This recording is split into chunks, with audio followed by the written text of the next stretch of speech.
Thank you very much. That special music, I appreciate that. That's a very pretty song and very encouraging words. You know, we all are very blessed to have those facts from that song in our life and to count on that. Talk about facts. You know, you think about facts. You know, the Bible is chock full of facts, all kinds of facts, and I'm not telling you anything you already know. But it's also chock full of stories. All kinds of stories. Again, I'm not telling you anything you don't already know. But all those stories in the Bible, almost all of them, now not every one of them, but almost all of them have something in common.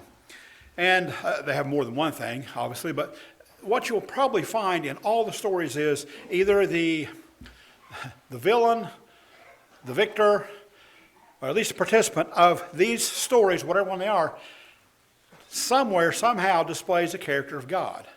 And that's usually the lesson that you'll go back to and you'll find in those stories. It was interesting because I think it was yesterday, before yesterday, I don't remember now. But I like to go on Tubi. If you know what Tubi is, that's a Roku channel. I like to go on Tubi and watch documentaries because they have some pretty interesting documentaries. Some of them is faith-based, some of them is just history-based or historical.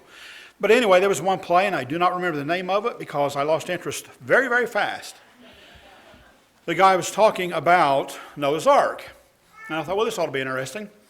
And then he was reported to be a scholar and a theologian on the study of Noah's Ark. And in talking about that, he said, now Noah's Ark, you know, it's in the Bible, and this, that, and that, this happened, and it takes a miracle for this, and to get all the animals to come to Noah, not Noah go after the animals, and for Noah to have instruction to build the ark. And he just listed all this, not to mention how the flood, you know, came about, how waters of the deep erupted from the ground, and then they saw rain for the first time, and he said, obviously, now this was some ranking member on the study of Noah's Ark. He said, obviously, that's not a very true biblical story. And this is how it really happened. And then at that point, you know, click. You know, so I'm not interested in hearing that because all that's true. All that's fact. You find that's, of course, you have to believe the Bible. Now, if you don't believe the Bible, then it doesn't really matter. But I do like stories, and there's a story that I was reading that I'm going to actually talk about today that I find it very interesting. And it's a story of when I first thought about it, it was a story of a man, one man. But then it got to be a story of not just a man, but two men, and then three men, and then a girl. Actually, there's a lot to this story. And if you don't know who I'm talking about the story of Naaman. Now, maybe it's been a while since you've read the story of Naaman or talked about it. So that's where we're going to go today and talk about his story because, like Mr. Sipes, I have 4 points as well. And 4 points, and I call them strange points because if this same guy who was talking about Noah's Ark would read 2 Kings 5, he would probably say, there's no way that can happen. It's not real. Well, in fact, it takes a miracle. And maybe he didn't believe miracles, I don't know. But anyway, this story is full of, I call it kind of strange or interesting, maybe interesting is a better word, interesting incidents that one might be tempted to think it's a fictional story rather than true history. So that's why I want to share this with you because the 4 points that I picked, I think they're really interesting, they're fascinating, and they're things that we can learn from those 4 points. But to start it off, I'm not going to go to 2 Kings 5 first. I'm going to go to Luke chapter 4. If you are at 2 Kings, hold your place there. Put a marker there because we'll be in and out of that a couple times. But look at Luke chapter 4 because Christ verifies this story that we're going to talk about in a simple statement. Luke chapter 4, verse 27. This is Christ talking. He was inspiring this to be written for us to read. Luke 4 verse 27 says, and there were many in Israel with leprosy in the time of Elisha the prophet. Yet, and this is interesting, not one of them was cleansed, only Naaman the Syrian. Interesting. Well, that to me, that proves the whole story. And we'll go back and look at the story. But think about the great detective Sherlock Holmes. And let me give you a quote from Sherlock Holmes. He said this: "Eliminate the obvious, and whatever remains, however improbable, must be the answer." Well, that's pretty true. Pretty true. So, you see here, when Naaman experienced the hand of God directly in his life, and he did, because we're going to see that, it changed him forever. So let's go ahead and start the story. Let's go to 2 Kings chapter 5. It's right after 1 Kings. I knew you knew that. 2 Kings 5. What I'm going to read is 1 through 19, but not all at once. But that's where the story kind of generalizes and takes place. But 2 Kings 5, verse 1, we see our first point. And this is, God gave Naaman success. Now the story opens here with kind of somewhat of a curious statement. Like I said, I find this whole story fascinating. Look at verse 1 here. Now Naaman, commander, now think about who he is here, commander of the army of the king of Syria, so he is the man, he's in charge, he's the general, was a great and honorable man in the eyes of his master, because by him the Lord had given victory to Syria. That's kind of strange right there. He was also a mighty man of valor, but a leper.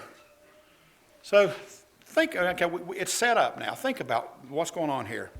Let's clarify some of this. Who is Naaman? Well, Naaman was a Syrian military man who was very successful. He had servants and he had slaves. He was a commander-in-chief to the king's army, the king of Aram. That's pretty impressive. You think about that right there, who he was. Now, he was not one of God's people, Israel, yet. But we read in verse 1 that through him, God had given victory to the army. So look again at 2 Kings 5, verse 1. Because it says, because of him, because of Naaman, the Lord had given deliverance to Syria. I mean, you and I, if we just take that and don't read anything else or don't go anywhere else, we're going to think, well, that's kind of odd. You know, God gave victory to our enemy. This verse teaches that God is sovereign over all nations, not just religious nations. So that's not really part of the lesson, but that's there's a tidbit of a lesson we can take. It reminded the Jews that they did not own God. Have you ever felt that way? And I'm not asking for a show of hands. But think about this. Now, you know, and I'm guilty of this probably as much as most anybody in here, maybe everybody. But back in Old Worldwide, when we started in church, and it was, we were commanded to do this, do this, do this. You don't do this, you don't do this. And we did it. And that's good. We did it. We obeyed. Didn't we take ownership in that? Didn't we take so much ownership that we said, and I think this is a wrong statement, but we said we were the only church of God. There's no other church out there that are God's people. We said that. Back in the beginning, we said that. That is saying that we own God. God's grace is his to give, even to the people that you and I might consider our enemies. What's he say? He says, love your enemies. Do good to them who hate you. So why did God bless the Arameans here and not Israel? Well, you go back and do some more history, and I'm not going to put that in this message, but I recommend you do that. But the Jews here at the time, they were living in a time of general apostasy. They weren't being very godly. That's to put it mildly. they were not acting as God's special called out people.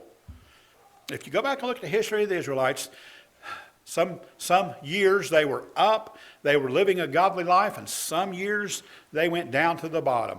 They were doing Satan's work. And then they were back again. Then they were down. They were up and down so many times. Well, this is one of their down times. They were down.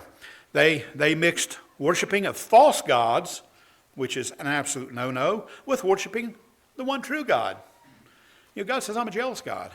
He's not going to have this. He will not put up with this. You can't have both. We are called to worship and honor God and make a choice to be committed to God and stay committed to God. They were having a problem with commitment. So in Christ's time, the Israelites were the church of the day. They went regularly to synagogues or to temples in Jerusalem. They did this to worship God. And they thought that they were alone. They were loved and cared for by God, and because of this, they became arrogant. What about us? Did that happen to us in the past? Well, I think it did. Has it happened to us now? I hope it hasn't. I hope we've opened our eyes enough to see that, yeah, we are God's people, but we're not the only one of God's people.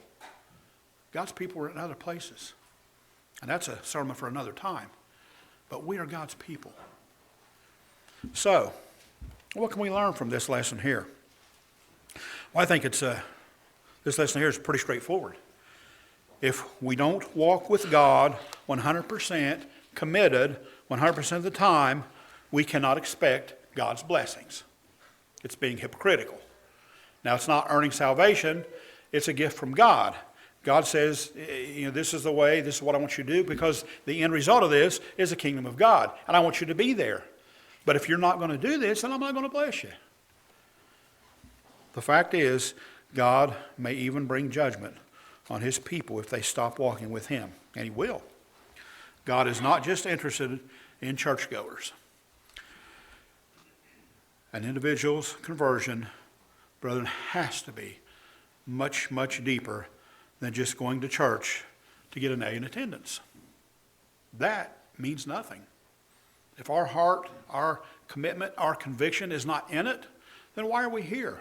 We're wasting our time and we're wasting God's time. God wants committed people to be with him. In Naaman's day, there were many Israelites with leprosy.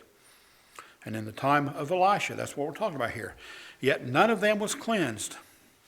Only Naaman, the Syrian. Again, that's just odd. I mean, from our human perspective, that seems odd. Once again, verified by what we read in Luke chapter 4, verse 27. At times, brethren, we may feel that we don't deserve God's mercy. But the truth is that through Naaman, I hope that we see that God will show his love and his mercy on anyone that God wishes. And I'm just very, very happy that it's not up to us, or me even. It is up to God. Point number two. Number two is the witness of the little girl. This is where the second individual comes into play here. Go back, hopefully you're still in 2 Kings. This is 2 Kings 5, 2 through 6. Now the Syrians had gone out on raids and had brought back captive a young girl from the land of Israel. So that kind of sets up. They kidnapped this girl. They brought her back. She was an Israelite, or at least Jewish descent. She waited on Naaman's wife. That means she served her. Then she said to her mistress, "If only my master were with the prophet who is in Samaria, for he would heal him of his leprosy." I find that just amazing. This little girl, says a young girl, I don't know how old she was, but just for laughs, let's say she's 12 years old. This little girl, think about it, a 12-year-old girl saying something like this to the woman that she's serving by being in captivity. Verse 4, and Naaman went in and told his master, saying, Thus said the girl who is from the land of Israel. In other words, hey, this little 12-year-old girl, I'm just guessing the age, but this is what she said. And then verse 5, the king of Syria, the king, not just your average guy on the street, the king of Syria said, Go now, and I will send a letter to the king of Israel. So he departed and took with him 10 talents of silver, 6,000 shekels of gold, and 10 changes of clothing. Then he brought the letter to the king of Israel, which said, Now be advised, when this letter comes to you, that I have sent Naaman, my servant, to you, that you may heal him of his leprosy. Amazing. Absolutely amazing. You see God's hand in this? Well, you will. Just keep watching. But this is probably one of the weirdest parts of this whole story. First, consider the amount of wealth that he was bringing to the king. Silver, 10 talents of silver, 750 pounds of silver. In today's value is $350,000. Okay. Clothing, 10 changes of clothing. This wasn't just a robe off the street or a shirt in the ditch. This was high-end luxury clothing. And they didn't have that much back then. This was valued at between $50,000 and $100,000. But this is the one that just knocks it out of the park. 600 shekels of gold, approximately 150 pounds. In today's market, that would be just about $6.2 million. Total value, $6.6 million. That's what he's sending Naaman to take with him. Now, let me ask you a question. Have you ever wondered why Naaman and then the king, his boss, not only listened to this girl, but they acted on this girl's report? If a 12-year-old girl came up to you off the street and told you to do something like that, would you do it? Here was an seemingly insignificant little girl, a slave, dictating to the Armenian state of policy. That's what she was doing. This is the king. She was talking to Naaman, who was commander-in-chief. He was no slouch. But then it went straight to the king. Interestingly, it was a little girl to whom Naaman and his wife listened to. For her, this little girl, there absolutely wasn't anything God could not do. Talk about faith. Do we have that kind of faith? And although there were no precedents here, she really believed that God would heal Naaman. Let me read Luke 4, verse 27 to you one more time, just so it's on your mind. And there were many in Israel with leprosy in the time of Elisha the prophet, yet none of them was cleansed. So, none of them was cleansed. Only Naaman the Syrian. And that hasn't happened yet. It's getting close. We as Christians, we must absolutely stand firm in faith. We have to remain faithful no matter what. Notice what Paul said. Just a quick jump over Philippians 4, verse 13. Philippians 4, verse 13. A simple statement that if we would all believe this and follow it, we will do well. Philippians 4, verse 13 says, I can do all things through Christ who strengthens me. Do we get that? I can do all things. It doesn't leave nothing out. Through Christ who strengthens me. That means that we have to put our faith and trust in God the Father and Jesus Christ. And then we have to be willing to step out on that faith and do it. It always, again, struck me strange that this powerful general, inevitably the king, would even listen to this little girl.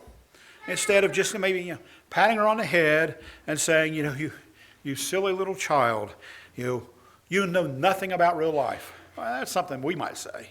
Or maybe, yes, dear, I'm quite sure that your prophet can do all this, and then just kind of brushing her off and going about our business. I mean, that's how we would act. But here's the thing. This girl's, her life, obviously it carried a credibility that her circumstances could not hide. Think about where she was. Think about how she got there. She didn't just come for a visit. She was kidnapped and brought in to be a slave, a servant. Did she think about herself? Well, so far in this story, we've seen nothing to indicate that she thought about herself. She was thinking about others, even her would-be enemy.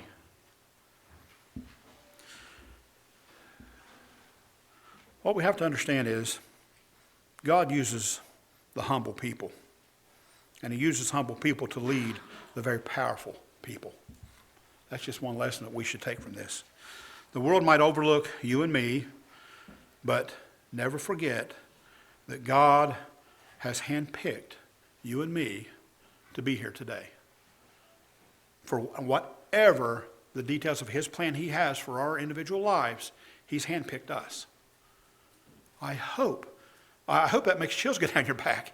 That is so awesome. God did this for us.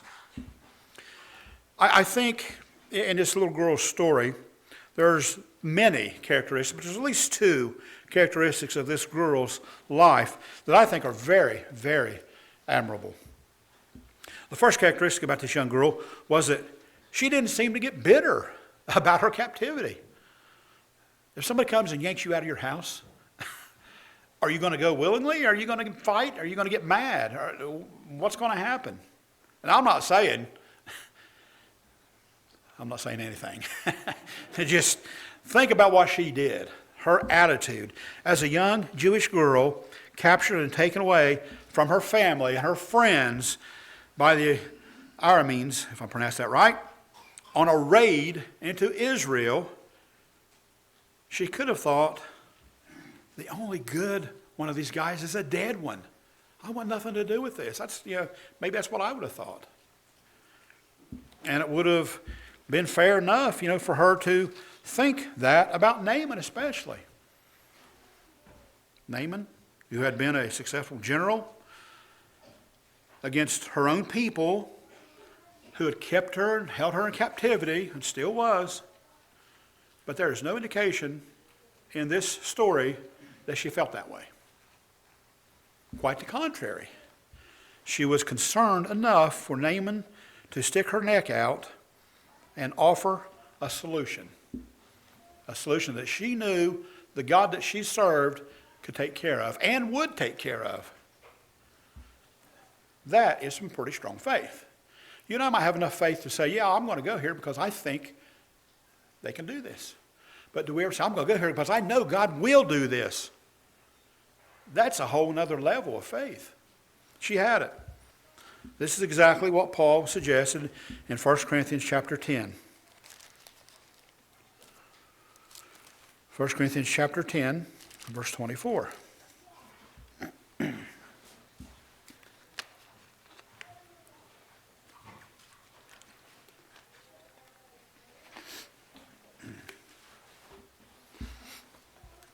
1 Corinthians 10, verse 24 says, let no one seek his own, but each one the other's well-being.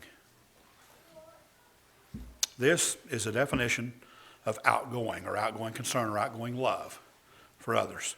This is when our concern has a destination, and the well-being of someone else is that destination.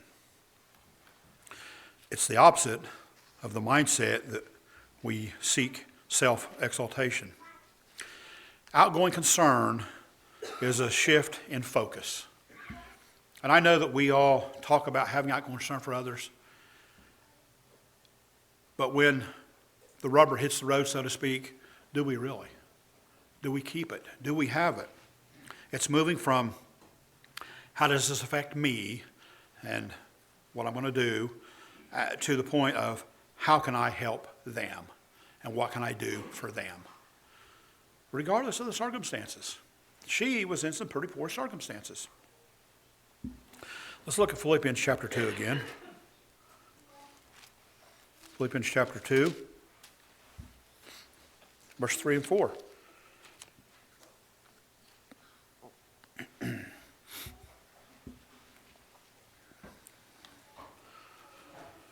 Philippians 2, verse 3 and 4. That nothing be done through selfish ambition or conceit, but in lowliness of mind, let each esteem others better than himself. Let each of you look out not only for his own interests, but also for the interests of others. That is what we are called to do. That is outgoing concern. That's the love that God has for us, and it's the love that we should have for each other. The second characteristic about this young girl was that there must have been something about her character that made her appear or be known as trustworthy. Now, this is only a guess. You can read the story and make your own summation of this. But why else would Naaman's wife have listened to this young girl first and then bothered to take it to Naaman, let alone Naaman taking it to the king, especially since this girl was a captive and a slave now? I can only think that this girl's character shone out while she was in the captivity of Naaman's household. There had to be something.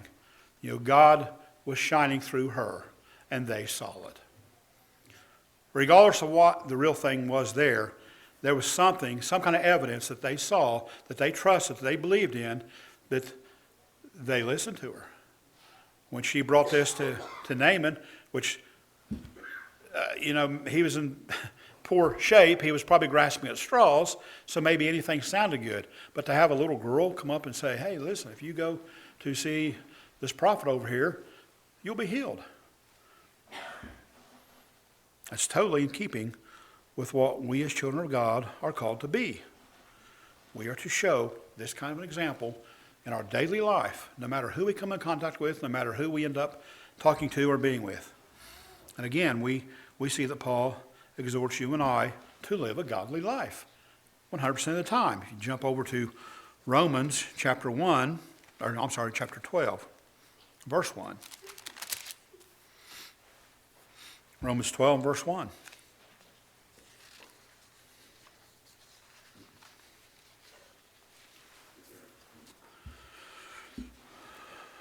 We're told here, I beseech you, therefore, brethren, by the mercies of God, that you present your bodies a living sacrifice, holy, acceptable to God, which is your reasonable service. And do not be conformed to this world, but be transformed by the renewing of your mind, that you may prove what is that good and acceptable and perfect will of God. If you take all that was said there, look at that very last line, that you may prove. How do we prove something? Usually by our example, by living it. That you may prove what is that good and acceptable and perfect will of God. How do we do that? Well, we have to know it, and then we have to live it. And it seems like this girl was doing just that, no matter how old she was. She was doing that. This young girl's lifestyle caused her to speak up. She spoke up, and by doing so, she played a very significant part in Naaman's healing.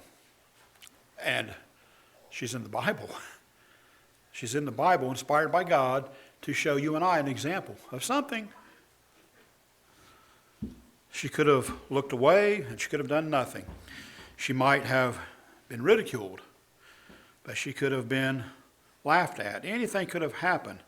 But she took her courage in her hands, and she spoke up for her to her master's wife about a solution. So what can we learn from this? What's the lesson we can learn from this? Well, simply this. Absolutely no one, and I mean no one, is too insignificant that God cannot use him or her if they are willing. She was willing. She did it. Now, we don't know how long she hesitated, if she even hesitated. Maybe she didn't hesitate. Maybe, shortly after she saw what was going on, she did this. But the bottom line was she was willing. She was willing to be a tool in God's hands. And all of us should be willing to be that too. Number 3. This is Naaman's response to Elisha. Go back to 2 Kings 5, if you will. This is kind of where the story gets interesting again. This whole story is interesting. The twists and turns, the plot, this will make a good movie. 2 Kings 5, verse 8 through 14. So it was when Elisha, the man of God, heard that the king of Israel had torn his clothes that he sent to the king, saying, "Why have you torn your clothes? Please let him come to me, and he shall know that there is a prophet in Israel." So that's kind of interesting. Kind of behind the scenes, they're having this conversation. Elisha's saying, "But don't sweat it. God will work this out, and there's a plan here." So verse 9, then Naaman went with horses and chariots, and he stood at the door of Elisha's house. And Elisha, I love this, Elisha sent a messenger to him. Now, Elisha knew he was coming. We already established that. Elisha sent a messenger to him saying, "Go and wash in the Jordan 7 times, and your flesh shall be restored to you, and you shall be clean." Okay, think about this. Elisha knows this guy's coming. Elisha hears a knock, knock, knock on the door. But Elisha didn't answer. Now, I kind of admire that. He knew that there was a bigger thing here going on. He didn't answer. So he just let Naaman be how he was going to be. Verse 14, we see how he was going to be. Naaman became furious, and he went away, and he said, "Indeed, I said to myself, he will surely come out to me." He knew he was going to come out. I'm Naaman, buddy. I'm knocking on your door. You're going to answer. "He will surely come out to me and stand and call on the name of the Lord, his God." Notice that? He didn't say my God. He said his God. "And wave his hand over the place and heal the leprosy." This is what Naaman's saying. I know what's going to happen. I've done paid all this $6.6 million. I know what's going to happen. Verse 12. This is Naaman again. "Are not the Abana and the Pharpar, the rivers in Damascus, better than all the waters in Israel?" That's kind of abrasive.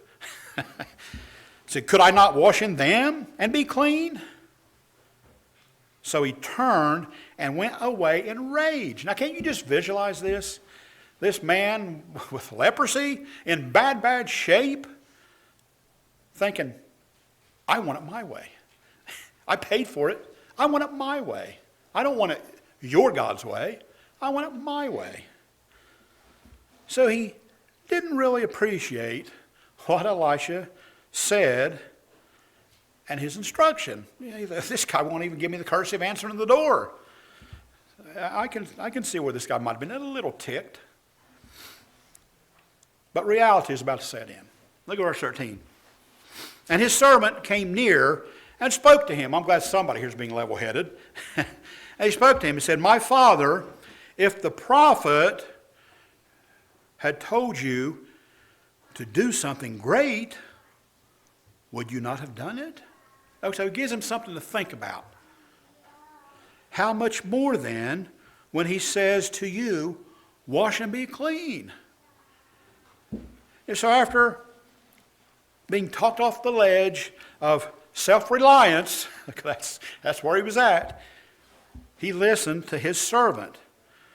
And lo and behold, he followed the advice of Elisha.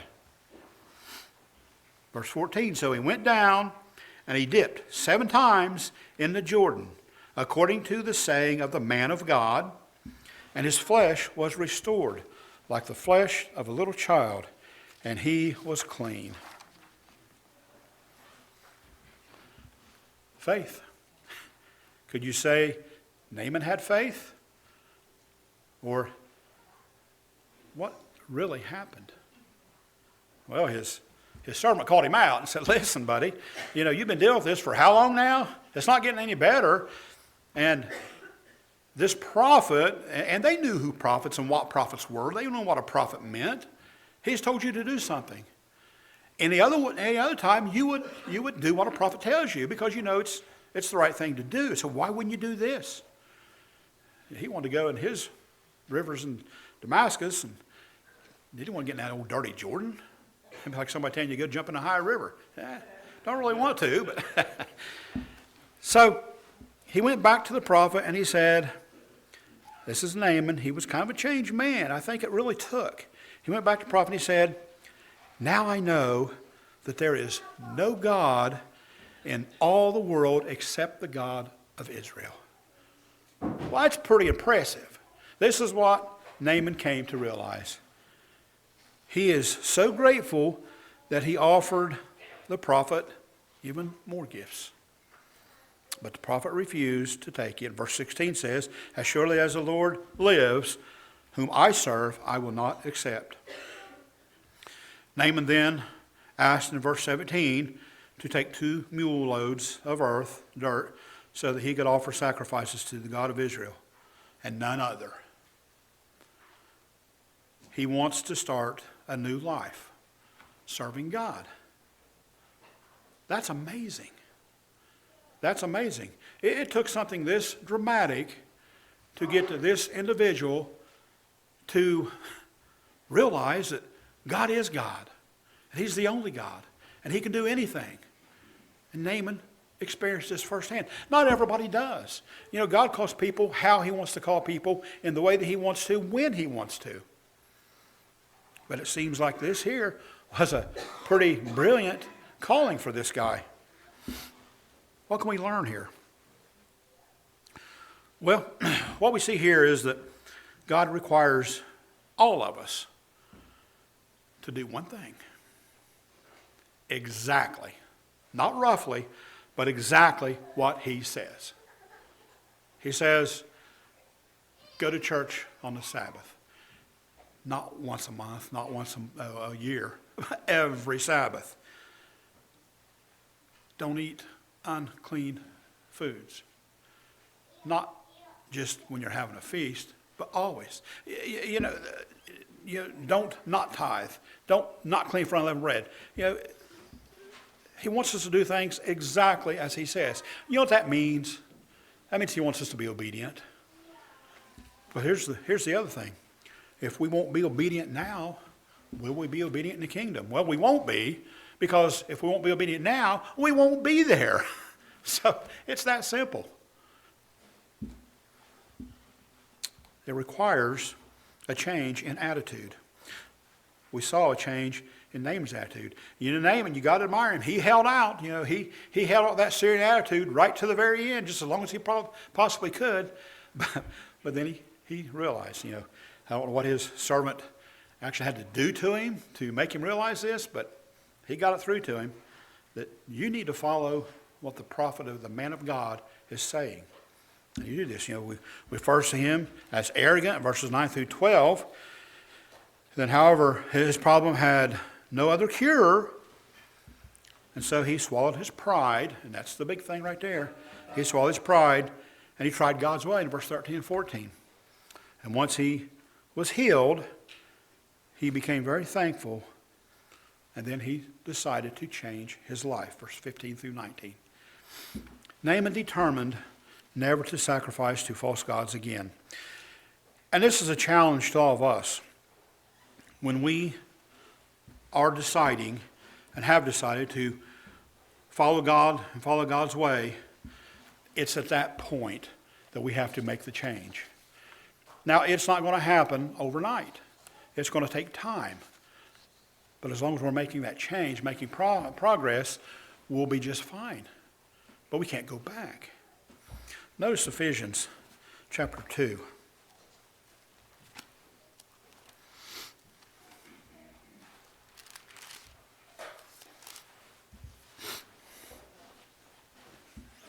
Ephesians chapter 2, verses 8 through 10.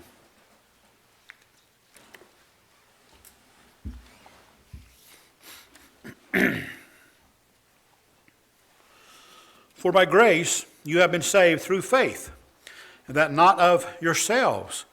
It is the gift of God, not of works, lest anyone should boast. For we are his workmanship, created in Christ Jesus for good works, which God prepared beforehand that we should walk in them. Do you think that Naaman would have gone down to the river of Damascus or the rivers of Damascus and would have learned anything? Do you think, and if, say he went down there and he was healed. Now he was told to go to the Jordan. But what if he went down to the rivers of Damascus because he decided to? And God still said, well, he's pretty well doing what's right. Let's go ahead and heal him. You think he would have boasted? He would say, look at me, the man of God told me to do this, but I don't really want to do all this. I'm going to do most of it, but I'm going to do here because this is what I want to do. And I still got healed. I think he would have boasted. God says no. 100% obedience is what's required. When we learn something, we are obligated to follow it. You see, when Naaman experienced the hand of God on him, it absolutely changed him. And that is a great thing. This leads us to point number 4, the final incident here. And this is Naaman's request. And I again, when I first read this, I thought, well, even this is kind of a strange request. Verse 18, 2 Kings 5.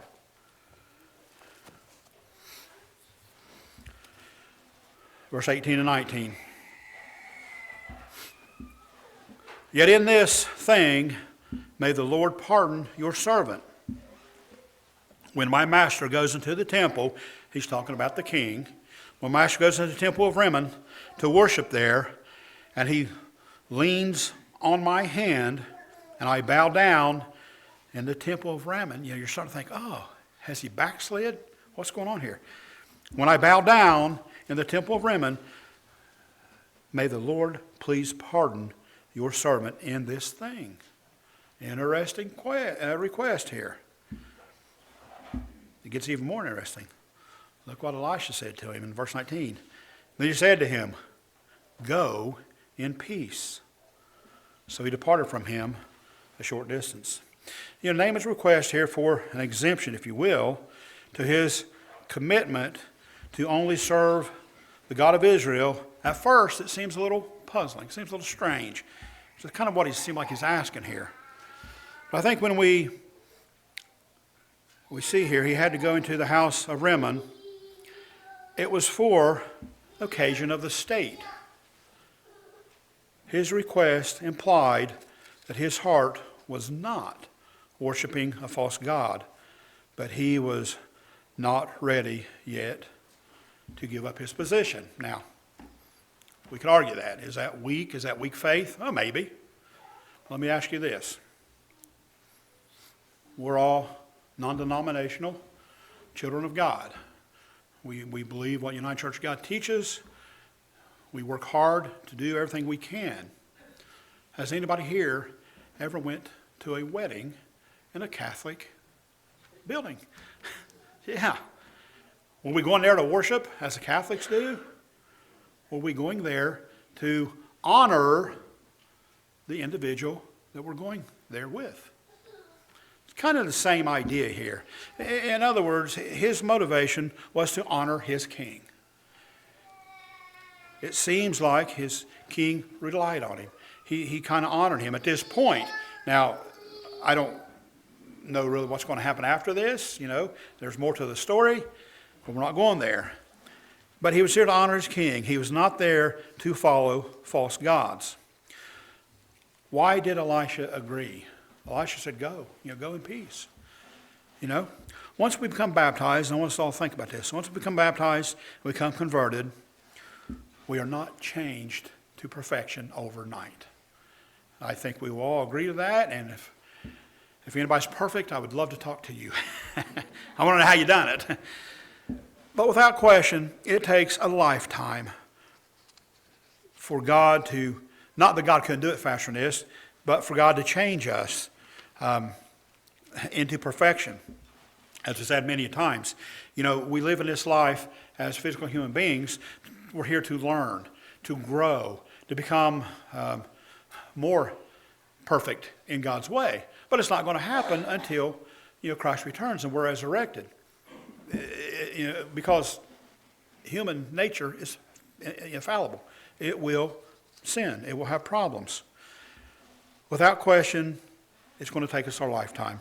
And I think that this would have been maybe too much for Naaman to bear as a brand new convert. What would he have done? I don't know. I don't know. It's just, this is just me looking in on this. I mean, what would happen to us the first time we came to Sabbath services? And this did happen back in Worldwide. They would say, you quit drinking, you quit smoking, you don't do Christmas, you don't do Halloween today, or you can never come back. I mean, that's how it was. Was that too much? I don't know. I don't know.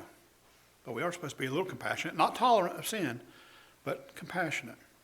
It looks like Elisha here understood, and he was being a little compassionate. Again, I don't know. I don't have all the answers on this. But this is what it seems like. This is a great lesson for us to remember, though, that when we are called, we have been called to clear the path for others, not create stumbling blocks for others. We have to deal in compassion and love. We must be very careful to offer the same patient grace to others that God has given all of us freely. So by guarding the hearts of the young believers, brethren, we will ensure that we never weigh them down with expectations that they aren't ready to make. And that's tough. That's hard. But our goal is to see them soar. Again, not stumble. So let's bring all this together. Let's start wrapping all this up. The story here of Naaman, it serves as a very profound reminder that God's grace is not only issued as a private club or a private club member. It's not only reserved for what we might call the religious insiders, someone like us who think we have the inside track. Instead, it is a force that God has that reaches across many, many borders and seemingly the most unlikely hearts. And that's probably why we're not in charge of it, because there's probably people that God has picked that we wouldn't pick. That's shame on us. By examining these incidents here that we looked at, from an unconverted general receiving divine healing to what seems like a very insignificant little slave girl whose credible character absolutely moved an empire, we see the true influence is born of spiritual integrity rather than worldly rank. Spiritual integrity is the key. Naaman's journey here teaches us that while we cannot, by favor, or by God's favor, with the king's ransom he tried, we can experience his healing the very moment that we give up our pride and we dip into the humble path of obedience. That's what we should be doing. Ultimately, brethren, as we set the example for others, we should mirror Elisha's patience, Elisha's grace, serving as, again, a path clearer who gives new Christians room to develop. And again, we don't tolerate sin or allow sin, but we give them room to understand when they're sinning and it's time to change. It takes time. Our actions must always direct attention away from ourselves and towards the only heroes, if you will, capable of transforming lives permanently. And of course, we know that is God the Father and Jesus Christ.